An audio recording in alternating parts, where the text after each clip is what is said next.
أعوذ بالله من الشيطان الرجيم. بسم الله الرحمن الرحيم. الحمد لله رب العالمين، والصلاة والسلام على أشرف الأنبياء والمرسلين وعلى آله وصحبه أجمعين. رب اشرح لي صدري ويسر لي أمري واحلل عقدة من لساني يفقهوا قولي. اللهم زدنا علما وارزقنا فهما. اللهم علمنا ما جهلنا. قال المؤلف رحمه الله تعالى ونفعنا في علوم آمين في الدارين. السلام عليكم warahmatullahi wabarakatuh.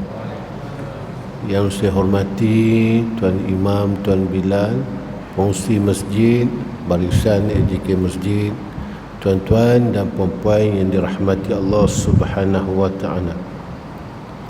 Pertama sekali kita syukur kehadap Allah Subhanahu wa ta'ala kerana dikekalkan nikmat iman dan Islam pada diri kita, dan Allah Subhanahu wa ta'ala yang memilih kita untuk hadir menunaikan solat maghrib secara berjemaah, dan di samping menunggu masuknya waktu isyak, marilah kita kongsikan beberapa perkara, moga-moga ada manfaat untuk kita bersama insya-Allah.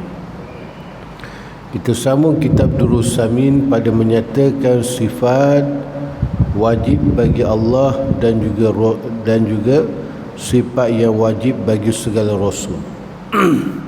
Jadi kita dah cerita dah pada hari itu sifat wajib bagi Allah, sifat mustahil bagi Allah, dan juga sifat harus bagi Allah Ta'ala. Jadi bila kita ceritakan tu, habis dah sifat Allah Ta'ala, masalahnya faham ke tidak? Itu yang masalah. Kalau setakat nak perhabis kitab, boleh tahan perhabis. Yang kita belajar itu faham ke tidak? InsyaAllah faham ya. Okey. Kalau faham kita try. Kalau tak faham kita tak ada try. Dah faham betul ke faham? Ke faham? Kalau faham contohnya begini. Kita ambil sifat wujud bagi Allah Subhanahu wa ta'ala. Sifat wujud bagi Allah Subhanahu wa ta'ala. Apa bukti Allah Ta'ala itu wujud? Bukti dia apa? Dalil dia apa? Dalilnya alam ini. Dalilnya alam ini. Adanya langit, adanya bumi. Maka tak boleh terima oleh akal kita bahawasanya ada benda tapi tak ada pencipta. Maka pencipta itu wujud. Bagi kita yang beriman kepada Allah Ta'ala, maka kita mengatakan yang menjadikan langit dan juga bumi adalah Allah Subhanahu wa ta'ala. Itu baik, kita buat contoh makhluk ni lah, contoh benda lah yang menyatakan bahawasanya pencipta tu ada. Apa bukti adanya benda tersebut? Kita kata apa? Kita kata elektrik umpamanya, elektrik. Apa bukti menunjukkan elektrik ni ada kat masjid kita? Bukti dia apa? Tuan-tuan yang faham yang kuat tu. Lampu, kipas berpusing menunjukkan adanya elektrik. Boleh terima tak kipas berpusing? Tak. Orang kata masjid ni elektrik tak ada ni. Agak boleh terima tidak? Tak boleh terima. Sebab kita dah tengok dalil dia, tanda yang menyatakan bahawasanya adanya elektrik itu, kipas tu berpusing. Kita nampak ke tidak elektrik? Kita tak nampak. Yang kita tengok adalah kipas yang berpusing. Jadi kipas yang berpusing itu menandanya adanya elektrik. Betul lah, faham. Betul. Ya kan saja main je, rupanya betul-betul faham orang. Jadi barulah boleh kita mengaji lain tak? Ini kalau setakat nak perabi kitab, boleh tahan perabi kitab. Kena pula tengok pula, ya, ustaz-ustaz kitab dia bersusun pula kat rumah kan. Itu makna dia, ya. Contohnya kita kata apa lagi? Kita kata botol air ni. Botol air ni, walaupun kita tak tahu pun siapa yang buat botol air ni, betul tak? Tapi kita yakin ke tidak, botol air ni ada orang yang buat. Kita yakin. Kita yakin dan kita tak boleh terima. Botol air ni ada dia tapi tak ada yang membuat dia. Itu kita tak boleh terima. Itu kata mustahil. Ma la yutasawwaru fi aqli wujuduhu. Barang yang tak boleh terfikir oleh akal, ada dia tapi tak ada pencipta. Itu, ya, mustahil. Tak boleh terima oleh akal. Jadi makna dia, ya, walaupun kita tak tahu pun, ya, Acong ke ataupun ke Ismail ke Salbiah ke yang kerja kilang tu yang buat dia, tapi kita yakin bahawasanya botol ini ada yang membuat dia. Itu makna. Kalau lah orang kata botol ni tak ada orang yang buat, kan, dia ada dengan sendiri dia, ataupun saya yang bercakap botol ni tak ada orang yang buat dia, bukti dia apa? Bukti dia saya ada, botol ni dah ada lah. Mana ada orang buat? Agak-agak tuan-tuan percaya ke tidak? Sebab yang cakap ni ustaz, bukannya baru ustaz. Tak kira lah ustaz ke, baru ustaz ke, sorban dia besar bakul sekalipun, kalau, ya, dia membawa satu perkara yang bercanggah daripada perkara yang sebenar, maka kita tak boleh ikut dia. Tak boleh, tak boleh ikut, walaupun jubah itu sampai 2-3 lapis, ya, berjalan tu sampai tersangkut habis, ya, kursi-kursi ke sebelah dia, walaupun begitu sekalipun, tapi bila dia bawa satu perkara yang tidak sebenar, maka kita kena tolak. Itu kata, sebab apa kita boleh tolak tu?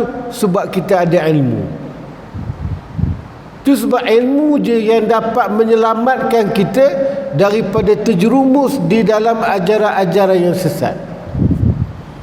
Kalau kita tengok cakap orang yang menyesatkan orang lain ni, dia tu dah disesatkan oleh syaitan, dan syaitan pula tu dan dia menyesatkan orang lain dengan ayat Qurannya, dengan hadisnya, ya, dan ditengok dia bagi tahu pula dengan logik akal, tapi dia kata perkara yang tidak sebenar. Maka walaupun begitu umpamanya, maka kita jangan ikut. Kalau perkara yang dibawa itu bercanggah dengan syariat umpamanya, ya, walaupun kita kata itu zikir itu betul, zikir memang betul, tapi yang bawa zikir itu tak berapa betul. Kalau benda yang berlanggar dengan syariat, amalan-amalan hakikat yang bercanggah dengan syariat, maka pembawa dia itu salah. Itulah ajaran yang menyeleweng daripada akidah yang sebenar. Kita tak apa, tak pakai tudung tak apa. Orang kata kenapa tak semayang, kenapa anak bini tak pakai tudung? Tak apa kata. Yang penting hati itu bersih. Tak kejam dia buatnya. Mana pula kita nak tahu hati bersih ke tidak? Jadi sedangkan, ya, perintah solat itu, ya, diperintahkan oleh Allah Ta'ala, disuruh oleh Nabi SAW, tiba-tiba dia kata tunggu hati itu bersih. Itu bercanggah dengan syariat. Okey, baik, habis itu. Itu contoh, ya, contoh, ya, wujudnya Allah Subhanahu wa ta'ala. Dan kita boleh buatlah contoh-contoh yang lain. Sebab akidah ni tuan-tuan, dia tak boleh ngikut guru. Walaupun jumhur ulama kata akidah iman dia tu sah, tapi akidah ni dia kena diri sendiri, kena berpegang pada diri sendiri. Bila nak berpegang daripada dia, guru ni ditunjuk jalan aja. Dia tunjuk jalan. Ada pun nak berjalan tu, kita kena berjalan sendiri. Takkan nak guru dukung pula kita kan. Dia tunjukkan contoh saja. Macam saya tunjukkan contoh, bukti adanya elektrik ni pusingnya kipas. Kita boleh buat contoh yang lain. Apa bukti Allah Ta'ala bersifat dengan iradah, bersifat dengan berkehendak. Bukti dia, apa yang aku kehendak tak dapat sebagaimana apa yang aku inginkan. Maknanya ada kehendak lain yang mengatasi kehendak kita, iaitu kehendak Allah Subhanahu Wa Ta'ala. Apa bukti Allah Ta'ala bersifat dengan kudrat, berkuasa? Jadi Allah Ta'ala berkuasa menjadikan suatu, kalau ikut kita punya kehendak, kita punya kuasa, tak. Kalau masak nasi tu, tak. Kalau kita masak beras, kita nak jadi nasi. Kalau kita buat kuih bengkang, kita nak betul-betul jadi kuih bengkang. Tak. Tapi kenapa kadang-kadang kita buat kuih bengkang jadi keras bengkang? Sebab apa? Sebab ada kuasa lain yang berkuasa, yang mengatasi kuasa kita. Kalau kita buat kuih bakar umpamanya, kita nak bunga dia cantik, kalau letak kat lidah tu rapuh maknanya. Senang kita makan. Tapi kenapa kadang-kadang kita buat kuih bakar, tak, baling ke dinding, bunga dia tak pecah. Tak pecah, punya keras je. Kita nak tak benda tu keras? Kita tak nak, siapa pun tak nak. Itu bukti menunjukkan ada kuasa lain yang mengatasi kekuasaan kuasa kita, iaitu sifat kudrat Allah Subhanahu Wa Ta'ala. Itu dia. Qala al-muallif rahimahullahu ta'ala. Baik, itu sedikit perkongsian kita tentang sifat wajib bagi Allah Subhanahu Wa Ta'ala dan sifat mustahil bagi Allah Subhanahu. Dan mustahil Allah Ta'ala bersepakat dengan sifat yang kekurangan. Tak boleh terima oleh akal. Macam mana Allah Ta'ala menjadikan makhluk ini dengan sebaik-baik kejadian, dapat melihat, dapat mendengar, dapat merasa. Kan? Rasa tu bukan setakat satu rasa, kadang-kadang dapat 3 rasa. Banyak. 3 rasa dapat rasa. Kalau nasib dia tu baik, 4 rasa. Yang keempat tu perit nak membayarnya. Itu rasanya. Tu kadang-kadang kita nak. Tapi bila Allah Ta'ala jadikan manusia ini dengan sebaik-baik kejadian, tiba-tiba Allah Ta'ala pun tak boleh melihat. Boleh terima tak oleh akal kita? Contoh kita kata kalkulator umpamanya. Kalkulator ni, kita kata kalkulator ni kalau nisbah orang cerdik dah, bagi berapa pun dia tekan aja terus keluar jawapan kan. Tiba-tiba ada orang cakap yang buat kalkulator, yang mencipta kalkulator tu tak berapa cerdik. Agak-agak boleh terima ke tak kita? Yang dibuat tu orang kata canggih, tiba-tiba yang buat tu pula tak cerdik. Maka tak boleh terima oleh akal. Itu kata mustahil. Mustahil Allah Subhanahu Wa Ta'ala dijadikan kita dengan sebaik-baik kejadian, tiba-tiba dia ada sifat kekurangan. Itu sebab Allah Subhanahu Wa Ta'ala ni, di sifat dia pada zikir la ilaha illallah, dia ada istighna, dia ada iftiqar. Maknanya Allah Ta'ala terkaya, istighna'an kulli ma siwa, terkaya Allah Ta'ala daripada tiap-tiap sesuatu. Allah Ta'ala tidak berhajat kepada sesuatu. Allah Ta'ala suruh kita puasa, Allah Ta'ala suruh kita solat, manfaat dia kembali kepada kita. Tidak menjatuhkan martabat keagungan Allah Subhanahu wa Ta'ala kalau kita tak sembahyang, kita tak puasa. Itu makna istighna an kulli ma siwa. Terkaya Allah Ta'ala daripada sesuatu. Allah Ta'ala kaya, dia tak berhajat kepada sesuatu. Tapi lain daripada makhluk. Makhluk ni lagi dia kaya, lagi dia banyak berhajat kepada makhluk yang lain. Dulu tak berapa kaya kan, dulu kita tak berapa kaya kan, rumah tak payah ada guard pun. Rumah tak payah ada guard. Masa tak kaya tu dah letak je lebuh, letak je tidur, lena pula tu sampai ke subuh. Bila dah kaya, bunyi ranting jatuh pun kita bangun, bunyi kucing berlari pun terbangun.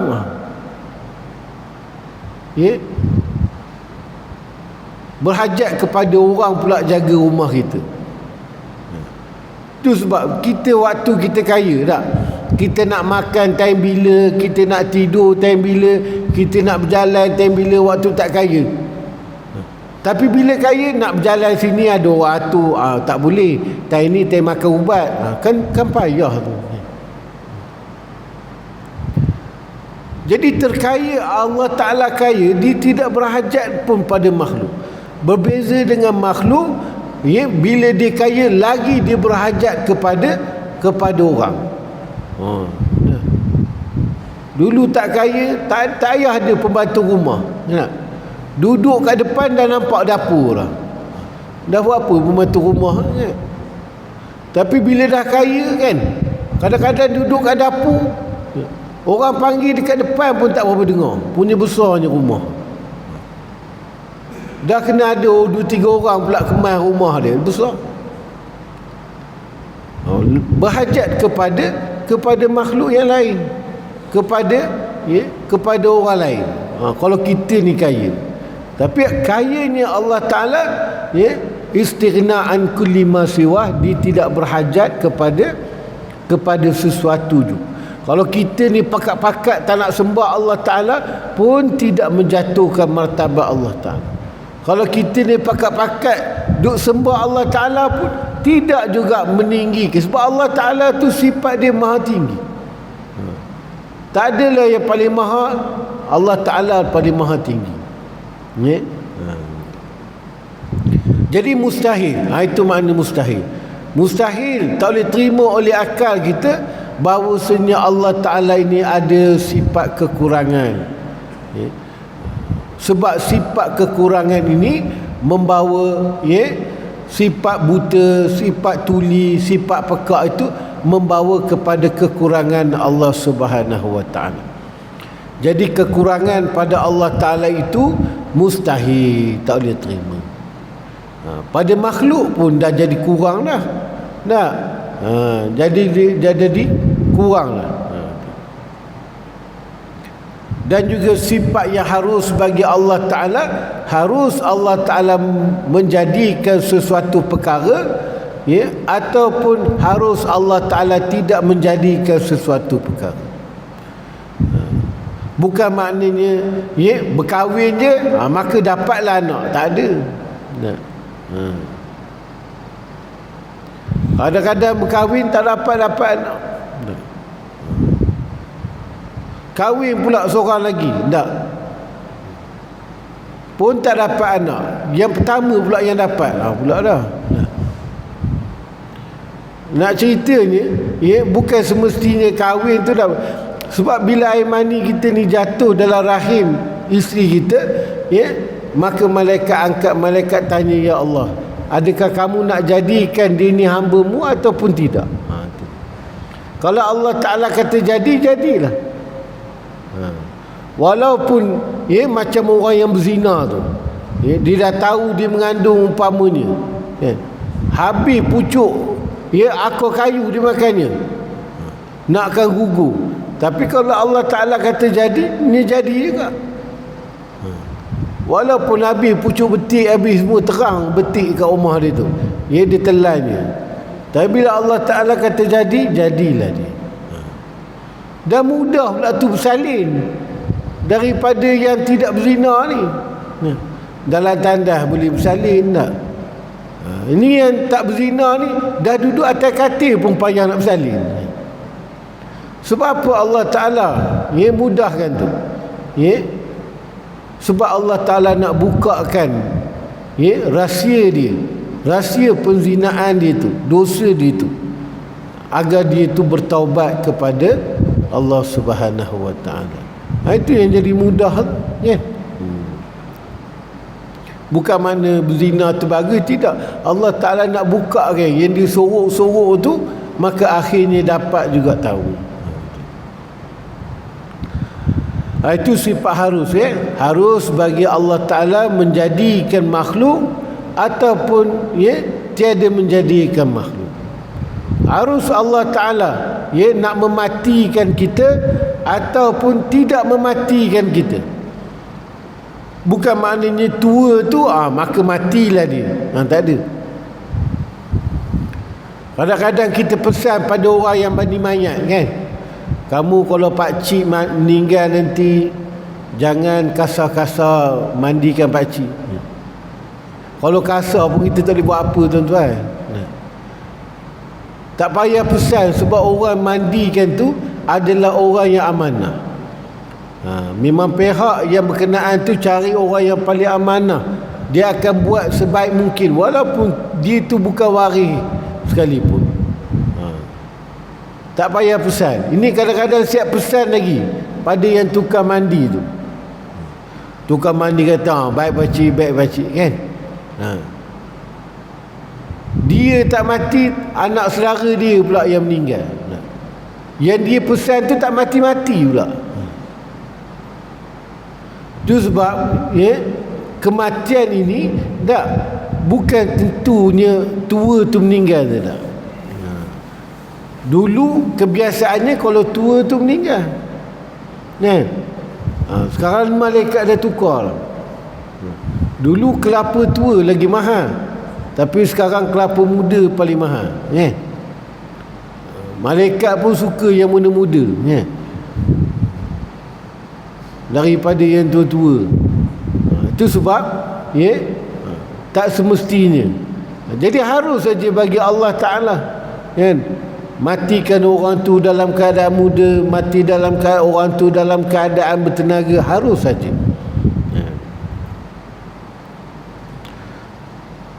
Okey, baik, habis itu Qala al-muallif rahimahullahu ta'ala. Maka yang seterusnya masuklah kita pada menyatakan para rasul dan para nabi serta perkara yang berkaitan dengan rasul dan juga nabi. Maka adapun makna rasul itu insanun auhallahu ilaihi bisyar'in wa umira bitablighihi wa illam yu'mar bitablighihi fahuwa nabiyyun fakullu rasulin nabiyyun wa laysu kullu nabiyyin rasulan wan nabiyyu a'ammu war rasulu akhassu. Iaitu rasul itu manusia. Rasul ini dia adalah manusia. Dia bukan dari kalangan jin ataupun dari kalangan malaikat, bukan. Rasul itu manusia. Manusia mana? Manusia yang diwahyukan Allah kepadanya dengan syarak, dengan agama, dan disuruh menyampaikan akan dia. Dan Rasul ni dia kena declare dia itu Rasul. Dia kena mengaku bahawasanya dia adalah utusan yang diutuskan oleh Allah Ta'ala. Dia sendiri bagi tahu yang diri dia itu adalah utusan.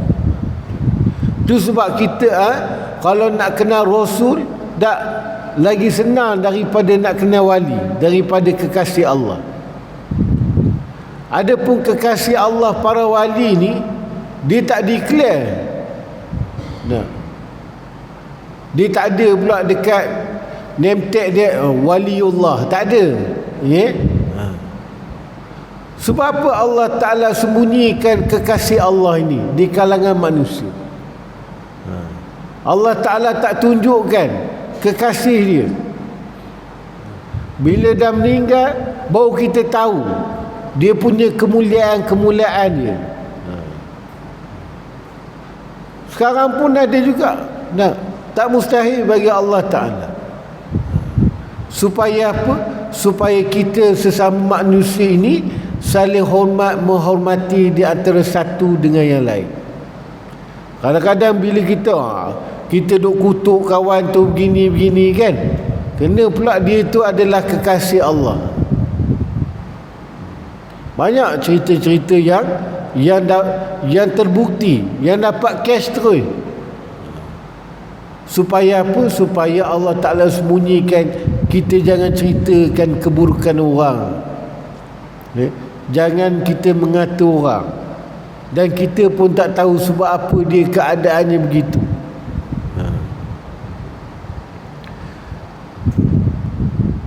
Dan jika tiada disuruh dengan menyampaikan, kalau Allah Ta'ala berikan wahyu untuk dia dan tidak disuruhkan dia tu menyampaikan, maka iaitu Nabi. Kalau disuruh untuk diri dia dan sampaikan kepada umat dia, dinamakan Rasul. Tapi kalau semata-mata diri dia saja dan tidak disuruh dia menyampaikan, maka itu Nabi.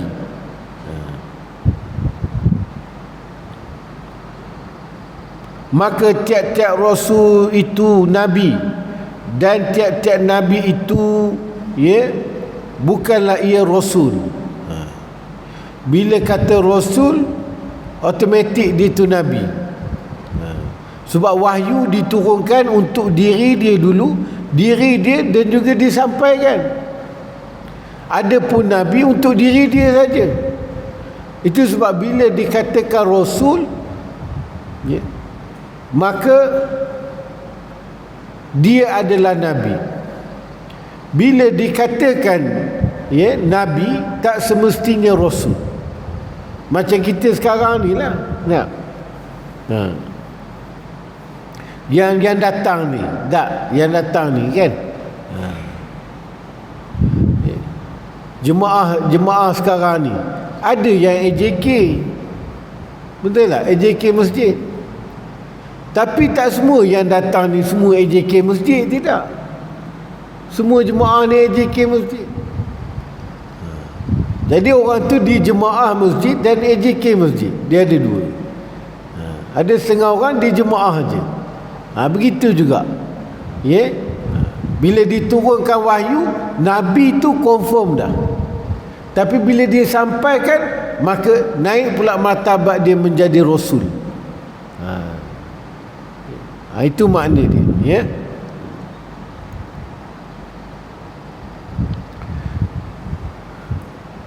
Dan syarat Rasul itu tiada orang yang terlebih sempurna akal pada zamannya, dan yang terlebih ilmunya dan kejadiannya dan perangainya dan cerdiknya dan bijaksananya. Allah Ta'ala pilih utusan dia tu bukan sebarang orang. Bukan main tangkap muat je. Yang jadi Rasul yang paling cerdik, orang yang paling cerdik pada zaman itu, dan orang yang baik akhlak dia pada zaman itu.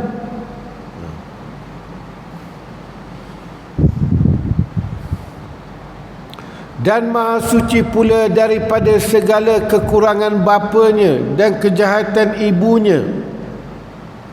Dan Allah Ta'ala pilih, itu sebab Allah Ta'ala pilih Nabi Muhammad sallallahu alaihi wasallam ini adalah sebaik-baik pilihan.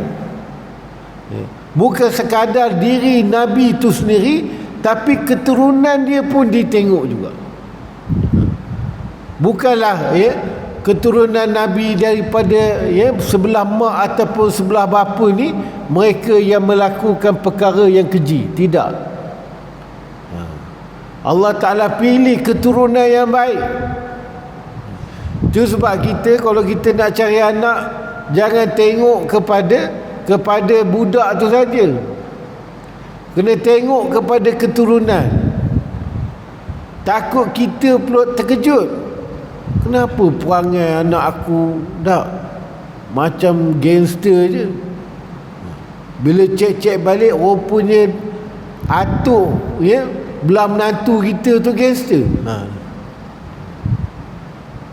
Kalau dah keturunannya gangster, kok mana pun tak turun ke anak, ke cucu je turun juga. Itu sebab bila kita tengok tuan-tuan guru, tuan-tuan guru kan, kalau kita cek dia punya silsilah keturunan dia tu, ada datuk-datuk dia yang dulu pernah menjadi tuan guru. Itu dinurun. Itu sebab kita jangan tengok kita merisik ataupun orang datang merisik rumah kita kan. Ini datang merisik tanya gaji berapa, pakai kereta apa kan. Padahal kawan tu pun tak, dia datang pun tumpang sepupu kan. Kereta yang dia bawa pun kereta sewa kan. Jadi kita kena tengok keturunan dia. Selain daripada kita tengok budak tu, kita kena tengok ayah kerja apa. Dia kata ayah saya ustaz, tuan guru. Tak. Kita nak teringin anak kita jadi ustaz, tak dapat, asyik baru ustaz aja kan. Maka kalau dapat dengan menantu anak dia tuan guru, korang-korang cucu kita tak. Kalau tak sampai tuan guru pun ustaz dah kira okey lah kan. Korang-korang kalau anak kita tak dapat semayangkan kita, cucu kita dapat semayangkan, imamkan jenazah kita. Jadi Nabi SAW dan juga segala Rasul ini keturunan yang baik. Daripada belah mak dia pun ataupun belah ayah dia. Ini pilihan Allah Ta'ala.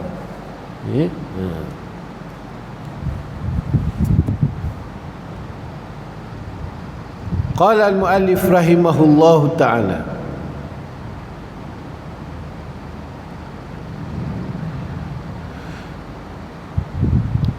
dan maha suci pula daripada keras hati dan daripada segala kecelaan yang mengubahkan kejadian seperti juzam, dan tiada pemalu umpama makan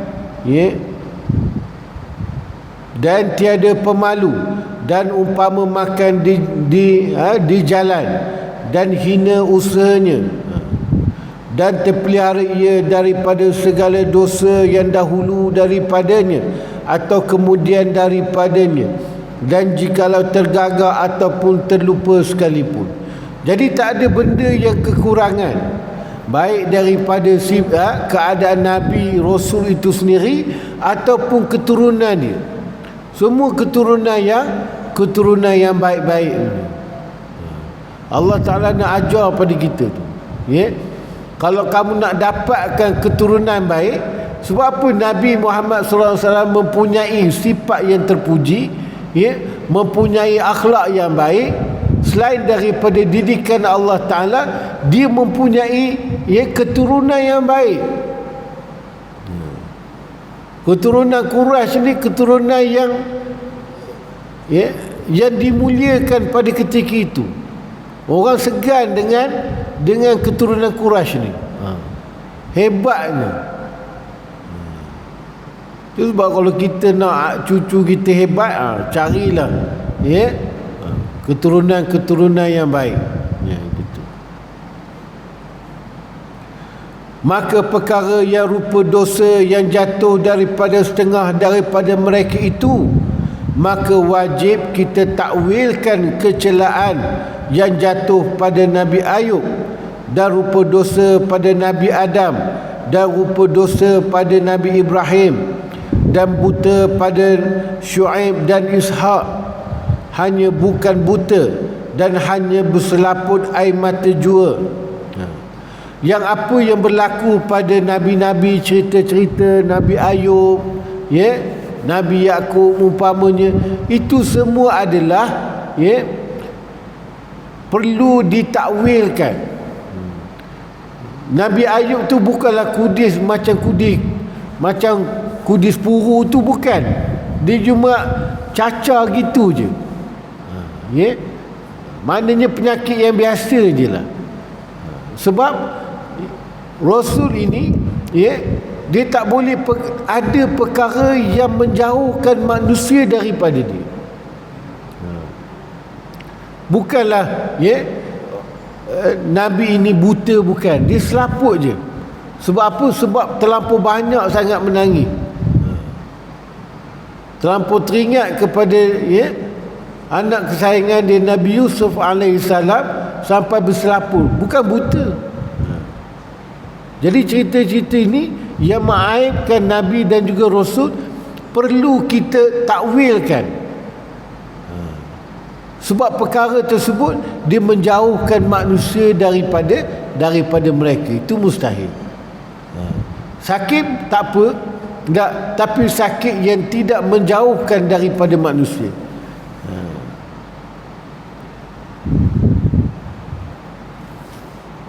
Dan kalau ada cerita-cerita tersebut, maka kita elokkan cerita tersebut, ya, dan kita takwilkan.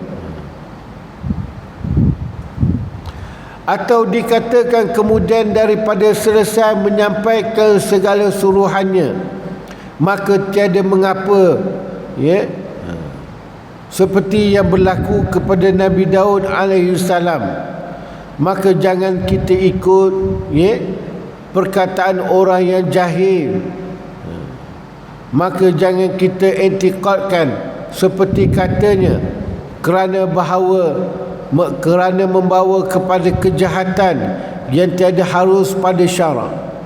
Rasul ini tak, iaitu mereka yang, ya, Allah Ta'ala pilih, yang terhindar daripada kesilapan. Walaupun nampak tu silap, tapi sebenarnya mereka tu tidak silap. Itu semata-mata Allah Ta'ala nak mengajar pada umat dia saja. Kalau perkara tu tak berlaku, maka umat dia tak tahu cara macam mana kalau benda tu berlaku. Ini lebih kepada mengajar di atas jalan syariat. Sebab Rasul ini lupa pun tak ada pada dia. Ya, okey, baik.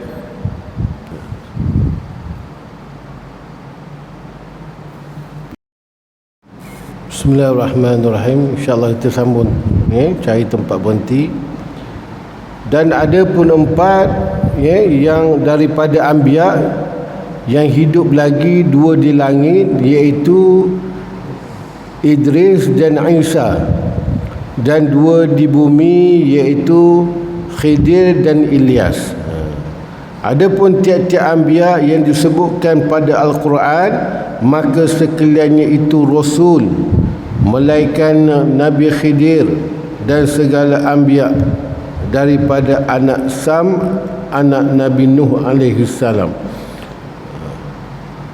Qala al-muallif rahimahullahu ta'ala, bahasa para anbiya.